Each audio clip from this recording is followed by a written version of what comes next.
पुण्यात काय घडलं ते आपण पाहूया। मुंबई पोलिसांच्या गुन्हे शाखेची मोठी कारवाई। कुख्यात गुंड प्रसाद पुजारीला चीनमधून घेतलं ताब्यात। पुजारीला घेऊन पोलीस मुंबईत दाखल।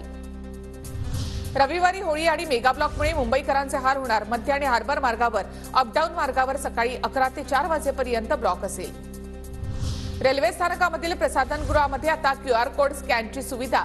सुट्ट्या पैशांवरून होणारे वाद टाळण्यासाठी पश्चिम रेल्वेचा उपक्रम। मुंबईतील ब्रिटिशकालीन शिव उड्डाण पूल 27 मार्चला वाहतुकीसाठी बंद करण्यात येईल। मध्य रेल्वे पुलाचं पाडकाम हाती घेणार। मुंबई पालिकेकडून यंदा उशिराने नालेसफाईला सुरुवात। पावसाळ्यापूर्वी पालिकेला नालेसफाई पूर्ण करण्याचं टार्गेट। पुणे शहरामध्ये येणारी सर्व प्रकारची अवजड वाहतूक 23 मार्च पासून पूर्ण वेळ बंद। अवजड वाहतुकीसाठी अन्य मार्ग वापरावे। पुणे शहर पोलीस उपायुक्त रोहिदास पवार यांचे आदेश।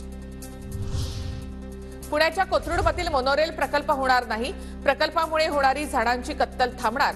पालिका आयुक्तांकडून स्पष्ट। पुण्यातील नरेममधून एका तडीपार गुंडाला सिंहगड रोड पोलिसांकडून अटक। आदेश उर्फ ऋषिकेश राम टेमकर असं तडीपार गुंडाचं नाव। गुन्हेगाराकडून गावठी पिस्तुलासह 2 जिवंत काडतूस जप्त। वाढतं तापमान आणि बाष्पीभवनामुळे पुण्याच्या टाटा धरणामधील पाणीसाठा 0%वर। जुलैमध्ये 100% भरलं होतं टाटा धरण। पाणी जपून वापरण्याचे लोणावळा प्रशासनाचं आवाहन।